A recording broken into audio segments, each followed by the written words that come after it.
Yep, I got you. All right, great. We'll get started with questions, and John Worrell will have our first question. Hey, Brian, John Worrell, how you doing? Good, John. How are you? Good. I hope you had a chance to enjoy Christmas with your family and some downtime. But Thank you. Same to you. well, thank you. Isaiah McKenzie, for a guy who's had an up and down type of season, what do you feel he proved or showed to maybe himself or maybe to you or maybe the rest of the NFL with the way he was able to produce and hang in there yesterday? Well, Isaiah's been a good player for us since he's been here. I think he's improved each year. When he's had his opportunities, he's made the most of them. Thought he had a good game, obviously statistically, but did a lot of other little things. He's always ready to go. He's a good player for us. I got a lot of respect for him. You know, a young man that, look, you got to be resilient in this business, whoever you are. And he certainly showed good resiliency and a great, mental toughness when things weren't going his way. And that's really what I respect and appreciate him more than anything. Look, he's quick. He's got some good speed. He's a glue just in terms of the building of how he interacts with people. He always brings a great attitude, and you really root for guys that have to go through some things that may not be perfect. It usually is never for anybody, but big fan of Isaiah. Right. And just what does it say to his resiliency? I mean, this is a guy who I wrote about 3 years ago. He had, he takes everything on a day-to-day basis. He's got his clothes and all his belongings stuffed in, right there in front of his locker 3 years ago, worried that he might get cut. And just the way he seems to go with the flow, I guess, and we saw that yet again here, over the past 3-4 weeks. Yeah, it speaks a lot about his character. Again, he doesn't live in an easy world. Isn't a fishbowl, so to speak. So, whether we turn it over on a kickoff return or something, bad things are going to happen. It's not always going to be perfect. And you appreciate the people in the organization, whether it's a player or a coach that can handle things, go through tough times, because those tough times make you better in the long run. As long as you have the right approach, the good mental, toughness about yourself, and an act to just keep believing in what you do, your craft, your experience, your technique. But we trust Isaiah. I certainly do, with whatever we ask him to do. And he's been nothing but a good pro. Thanks so much, Brian. You got it. Hey, Dabes, how are you? Good, Dan. How are you? Good. We talk a lot about players on the field obviously make the plays, and talk about players feeling confident. Micah Hyde always says confidence is a hell of a drug. When you're a play caller and you're starting to push the right buttons, and it just seems like you're driving, you're getting 13 play, 7-minute drives. Do you get that same level of confidence, like you're on the field, that things are just working, that you're pushing all the right buttons at the right time? Yeah, Dan, look, you're always going to try to put them in the best position you can. And at the end of the day, I've always said this, the players got to go out there and execute, and give all the credit to the players. This is a player's game. At the end of the day, they're the ones out there that have to block and make the throws and catch. And, you try to do your due diligence throughout the week and put together a plan that you think will help those guys. And then you have to have trust. And sometimes it's not always going to go the way you see it when you're game planning on a Wednesday or Thursday night. But I think the important thing as a leader, more than anything, just not calling plays, is to show those guys how much trust you have in them, even when things aren't going great, because I think that builds confidence within the player, that, hey, look, this guy has trust in me and confidence in me. I can go play free and attack with an aggressive mindset without the fear of making a mistake. And that's what I always try to do with our guys Because they have certain qualities that we covet. They're intelligent, they're dependable, they're resilient. That's the NFL season. You better have those three qualities about yourself. In the pregame broadcast, they talked about how Bill Belichick has so much respect for you, said that you're smart enough to coach any position group, any job. He's coached 474 games. Yesterday was the first game that nobody's ever punted against him. I know you have so much respect for him. What does it mean, his words and the performance you guys put out against one of the greatest coaches of all time?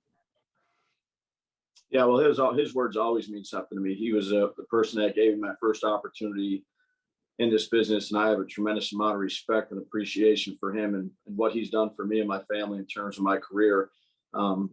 As far as the no punting thing, look, I'm glad we went out there and got a win, Dan. And we try to do the things we thought we could do, and ultimately the players went out there and executed. But the biggest thing was getting a win. Thanks, Dave. Stay safe. You too. Have a good one. Happy New Year. You too. Hey, Brian, AJ Feldman here in Rochester. How are you doing today? Good, AJ. How are you? Doing good. The offensive line is a group that's dealt with plenty of adversity, whether it be COVID, injury, on-the-field performance at times. What did you see out of them yesterday that allowed them to give Josh so much time to pass, no sacks? And then what does it mean to you to have them rise up in maybe one of the biggest spots of the season? Yeah, well, I look, it's easy to sit there and point fingers at the line. But whether it's a sack or an incompletion, or maybe it's a run that doesn't go for many yards, it's all 11 of us. It's the players, it's the coaches, it's all 11. It's not on one group. Again, I'll just use the word that I use for Isaiah is they're resilient. They've had to play a fair amount of spots. I think this is a tight-knit group. Look, you have to see, the game through the same set of eyes. So 5 individuals, and that's not just with our line, it's with every line, but I think they have a lot of trust and confidence in one another. They certainly believe in the things that we're doing, and they go out there each week and put forth their best effort. They're gritty, and look, it's never going to be perfect. So they understand that. I know we understand that, but I'm very proud of the way they competed and they played together. Dion was kind of an emergency guy for us. And then all of a sudden we had a switch, and we're switching basically 4 spots there in the beginning part of the game, middle part of the game. And I think that's a testament to those guys as professionals. Again, it's a player driven league. And they're the ones that have to go out there and communicate. And they've worked together in various roles, throughout, again, OTAs and preseasons and all those type of things. So fortunate to have guys that have some intelligence that are able to do that and communicate and play when they need to rise up. All right. Thanks, Brian. Yep, you got it. Hey, Brian, Adam Benini, how are you? Good, Adam. How are you? Good, thank you. So a good number of us on this call, I think, have covered a lot of games at Gillette Stadium through the years, a couple of decades for me.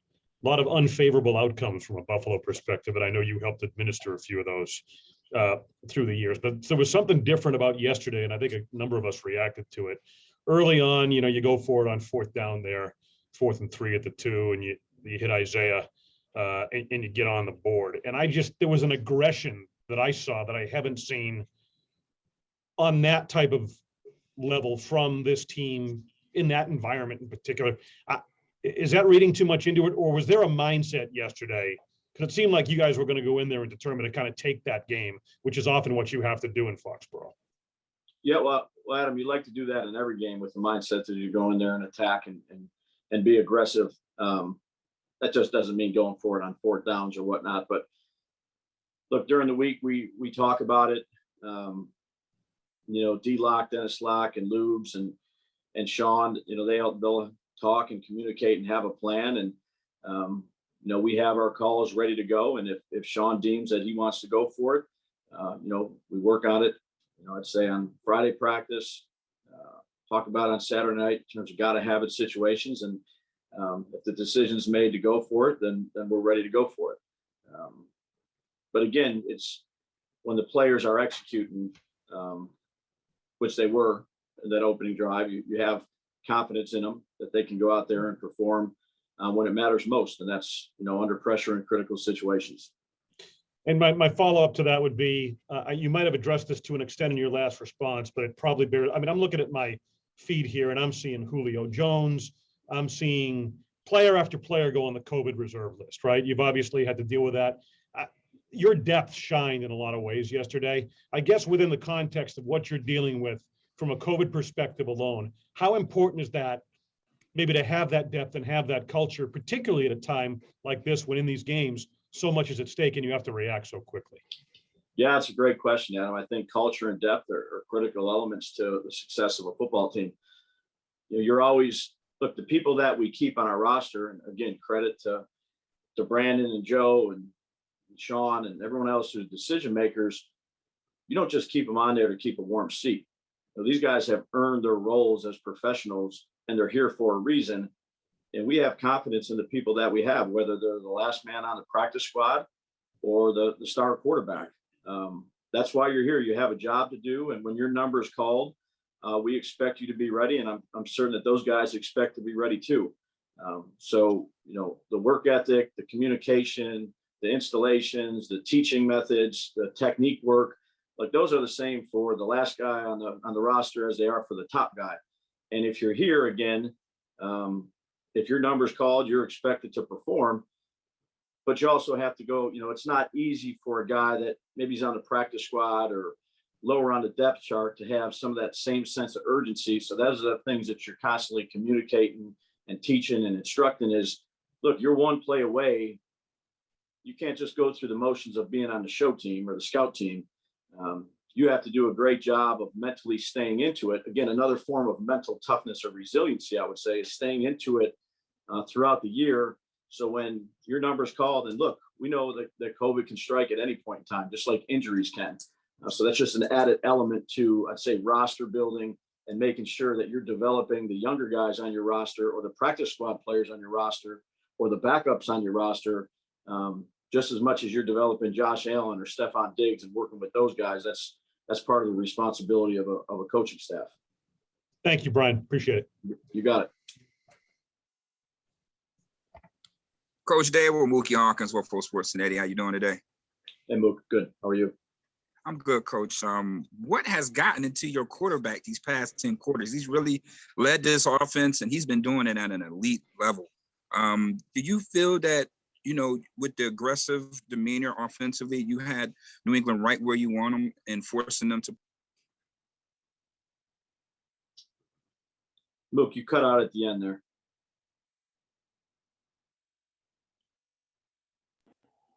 Mook, you cut out at the end on me. You got me now, Coach? I can. Did you have New England right where you want them, by forcing them to play keep up? Well, I never think you have any team in this league right where you want them until the game's over. So it's a lot of hard work to get a lead in a game and continue to keep a lead. There's ebbs and flows through every game, just like there's ebbs and flows through every season. I think the most important thing is focus on the next play, Mook, and that's all you can control. You can't control the play that you just had, good or bad, and you can't really focus on 3 plays from now because you don't know the situation or the play call or anything like that. So taking it one play at a time, and cliche but true, and that's what we really talk about here on the offensive side of the ball is let's take it one play at a time. Let's put a bad play quickly behind us just as fast as we put a good play behind us and play the next play for 60 minutes because December, January football, usually 60-minute games. You got to be ready to go from start to finish and keep the gas pedal down, so to speak, as much as you can. Yes, sir. Yes, sir. And speaking of those plays, Isaiah McKenzie performance, last time, Isaiah McKenzie played this way, he scored 3 touchdowns and, Miami? he basically, in a Miami game, and he didn't touch the ball at all the remainder of the season. Has Isaiah McKenzie earned some more play designs going forward, Coach?